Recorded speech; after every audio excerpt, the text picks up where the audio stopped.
Praise the Lord. Mayong buntag sa tanan. Suban ko pagpangutana, mayong ba buntag sa tanan? Tungtong sa kwa kay marag. Di mo makita. Ana, pwede na. Sige, dalay ko ng Ginoo sa higayon nga gihatag diri sa akwa to share to you His words. No? Hinaot kong maayo ang kabuntagon sa tanan karon ug sa atong pagsugod. Salamat di ay sa pag-introduce Brother Jeff sa mayong tingog usab sa mga sa tawag nila. Basta youth, kwaknit youth. Basta mara to ang kan. And karon kabuntaga, yes, I agree sa last giingon ni Brother Ace, ni Kuya Ace nga kining church foundation na theme usa ni siya sa pinakalisod. No, kung maghimo tag kining church foundation nga kung tema lang siya, kung himuan na mo siya topic, usa ni siya sa lisod nga himuag topic. No, dili ingon kay lisod nga kung kinsay foundation. No, we all know that the Christ is the foundation of this church. Pero kung maghimo kag topic gani sa usa ka buwan, upat ka Domingo, dapat kada Domingo nga imong i-share sa diri sa congregation, lain-lain, dili pareho ba? Dili kay kung unsa tong na-share last Sunday, mo sa dang i-share nako karon. Dili siya pwede. So, karon kabuntaga, allow me to share to you the topic nga gusto kong i-share da kaninyo. Ako siyang gitaytulan og must a person belong to the church to be saved? Must a person belong to the church to be saved? Colossians chapter 1 verse 17 to 20, it says here, He is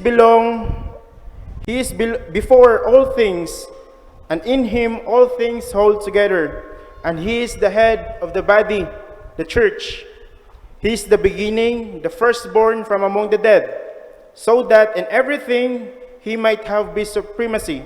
Verse 19, For God has pleased to have all things, His fullness dwell in Him, and through Him to reconcile to Himself all things, whether things on earth or things in heaven, by making peace through His blood shed on the cross. Magaduko ta sa itong ulo magampot ta. Dalay gunog silimbaw na mga Diyos. Ginoo, salamat nining higayon Ginoo, salamat Ginoo Diyos sa takna sa kabuntagon, salamat Ginoo Diyos sa imong paggiya sa matagusa, sa pag-save Ginoo nga makabot gimi sa imong balay alampuanan Lord God. Lord, salamat Ginoo sa higayon nga usab ako mag-share sa among pulong Ginoo.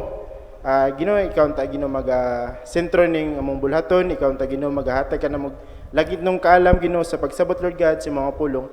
Ginoo, wala kami mahimo, Ginoo wala tabang busag gining tanan gambog ipasalamatan sa ngalan ni Jesus. Amen.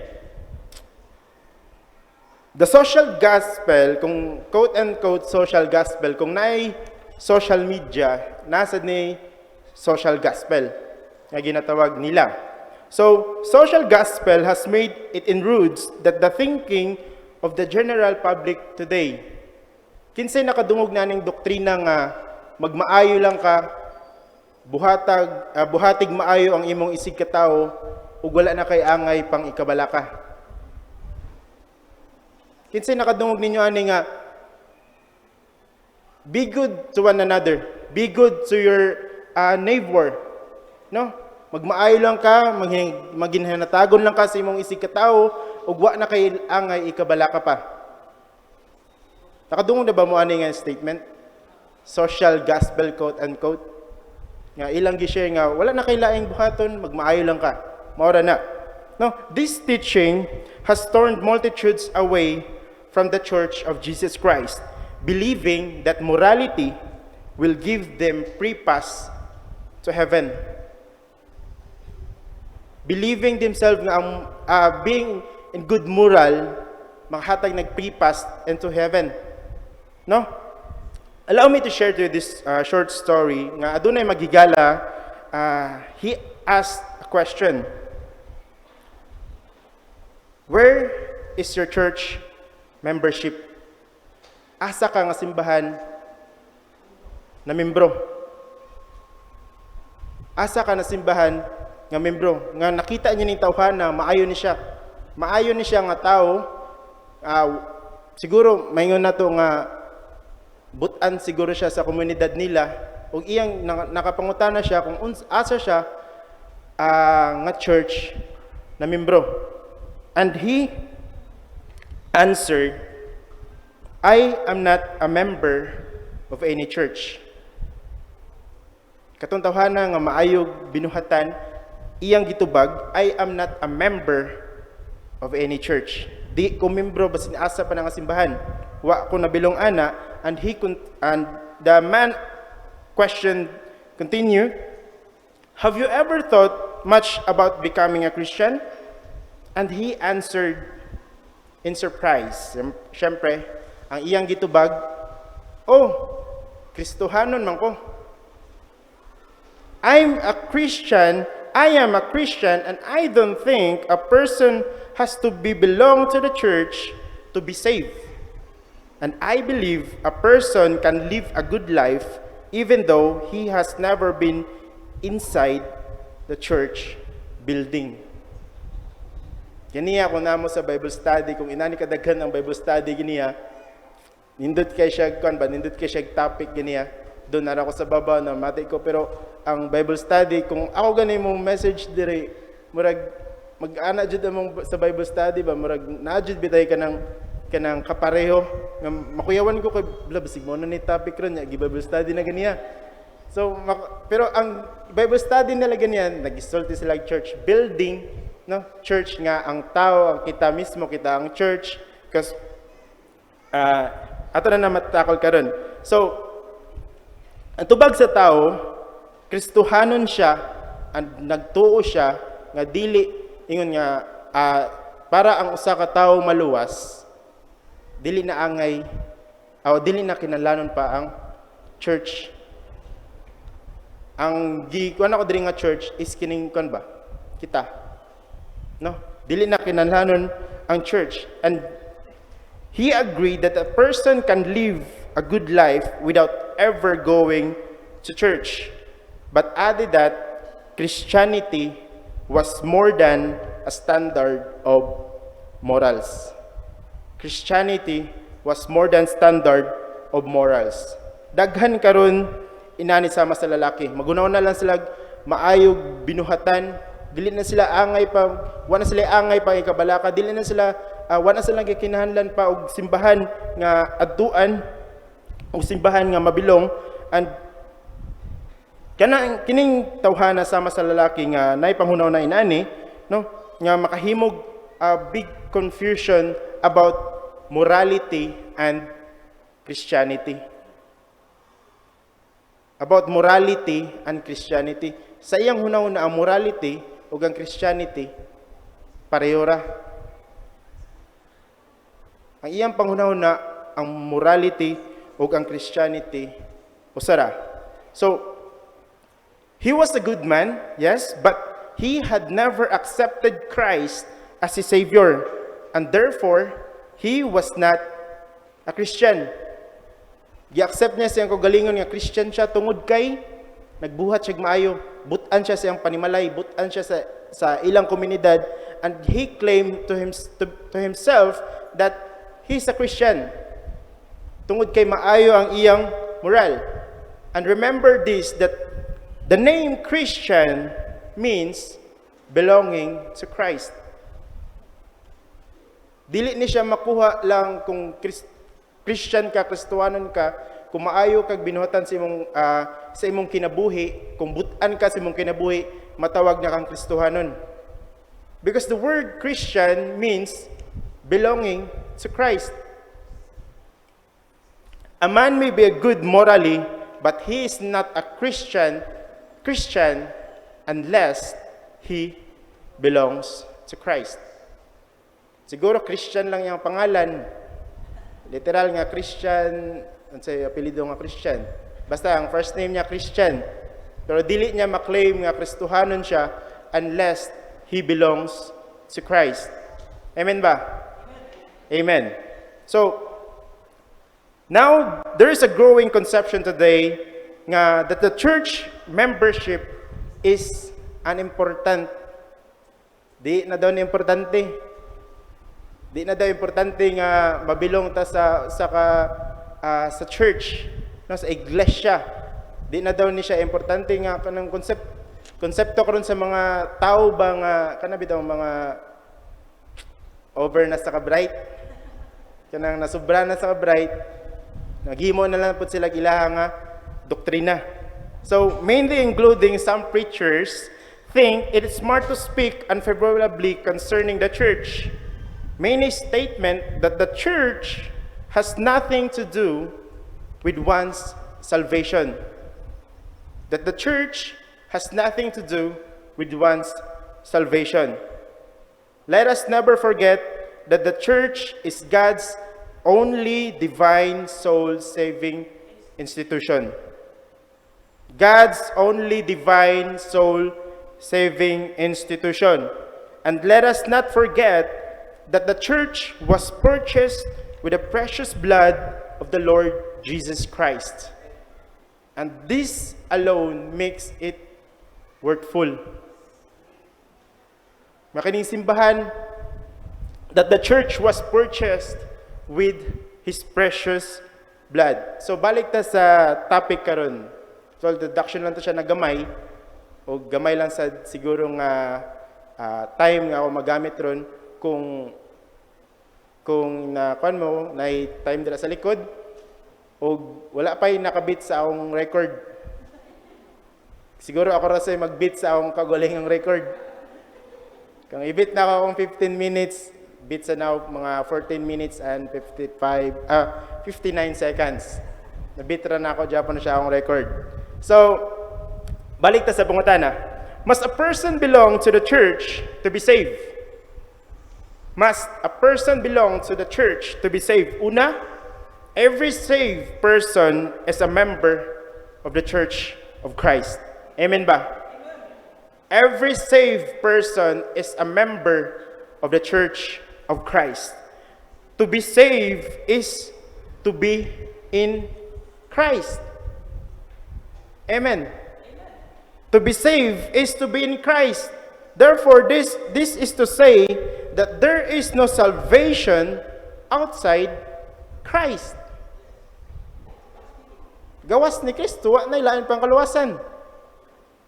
Di ko makaluwas, siguro makaluwas lang, kanang makashare sa pulong sa Ginoo, nahimo kong instrumento ni nana. Pero me myself, di ko makaluwas og usa ka kalag. Siguro nagamit lang akong instrumento nga mag-share sa pulong sa Ginoo. But there is no salvation, no? Outside of Christ, wa na ilain pang kaluwasan. Di makalawas si Brad Jeff, di makalawas si Brad Ian, si Kuya Tom, di makaluwas. Gawas lamang ni Kristo. Jesus said, John 14:6, I am the way, the truth, and the life. No one comes unto the Father but by me. Wa na ilain pa kung dili si Kristo lamang. Wa na ilain pang pangalan nga makaluwas gawas kang Kristo. So we cannot be saved unless we are in Christ. Remember that the church is the body of Christ. The church is the body of Christ. In Ephesians chapter 1 verse 22, Ephesians chapter 1 verse 23 and 5 verse 23, and 1 Corinthians chapter 12 verse 12 and 13 and 27, and Romans chapter 12 verse 5, and Colossians chapter 1 verse 24. Wala lang ako siya gibutang ang tagsa-tagsa ka verse, but kung inyong basa kung namoy Biblia, pwede rin siya i-picturean nga that the church is the body of Christ, o makita naman siya nga verses.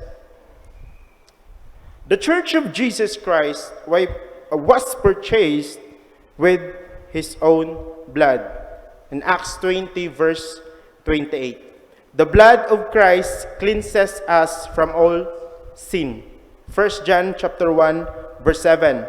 When a person comes under the blood of Christ, he then becomes a part of the purchased body of Christ, the church.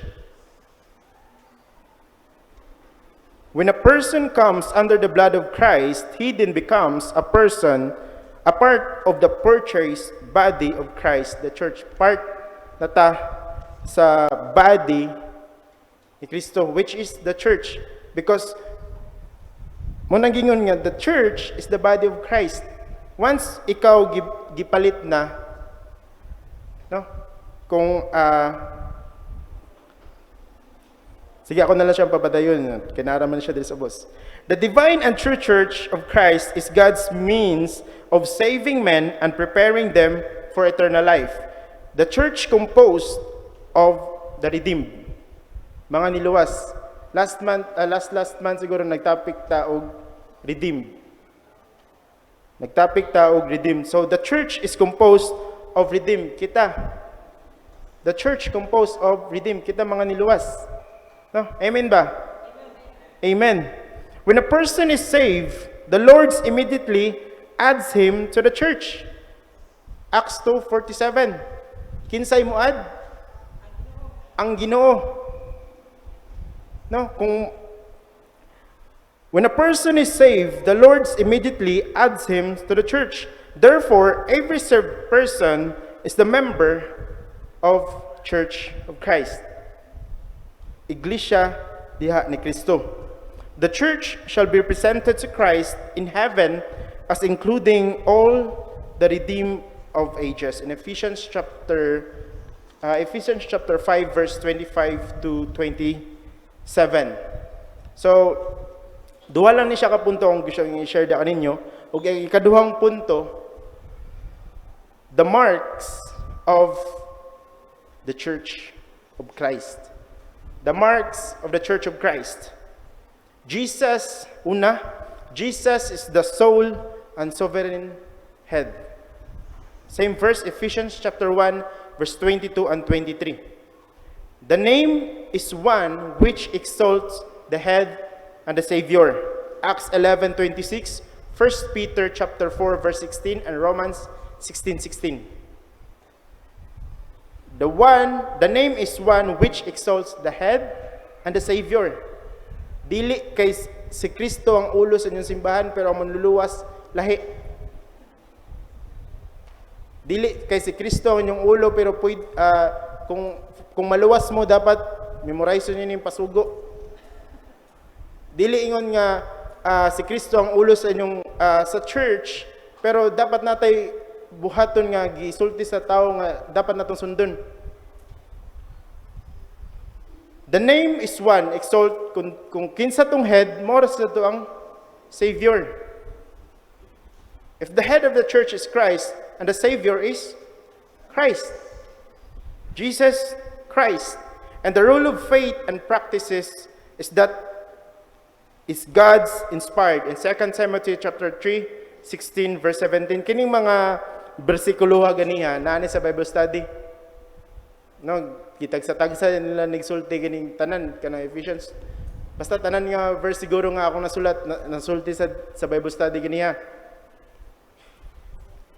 Its ordinances are patterned after God's teaching. Daghan siya, but kining duha lang man kung gustong ipabot kaninyo. Una kining baptism. Daghan kay gahimog baptism, daghan kay galay do baptism ang ilang gitawag, pero daghag paagi ba sa ilang baptism. But its ordinances are patterned after God's teaching. Una, baptism of penitent believers. Acts 2:38 and Mark 16:16. Penitent believer. Mahinulsulon nga magtotoo. No, daghang gihimo nga bautismo karon nga bahalag wala siya na ginulsol, basta bautismo ila na siya dira. No? Bahalag unsa pa nang ang isulti niya, basta ganan ang ginikanan nga bautismo ng bata kay para muwa ang sala. Bautismo na nila. No, lahi ang ilang kumbaga lahi ang ilang definition about the baptism. And ikaduha, by immersion of penitent believer and by immersion. Romans 6:3-5, Colossians 2:12, by immersion for the remission of sins. Acts 2:38 and 22 verse 16. Ang ikaduha kining the Lord's Supper. The Lord's Supper. The Lord's Supper in memorial of Jesus' death. 1 Corinthians chapter 11 verse 24 to 26, and every first day of the week. Acts 20 verse 7. And after examination, 1 Corinthians 11 27 to 29. And syempre, the marks of the Church of Christ, it preaches the plan of salvation as announced by Christ and the apostles. Kana, tanan, kanang unum. The marks of the Church of Christ, it preaches the plan of salvation. Dapat walay matangtang anong usaha.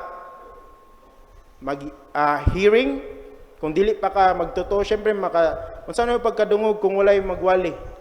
Kung saan mo pagkadungog pagkadungog sa imong mama, papa, nga wa nimo siya istoryahay about ni Christ.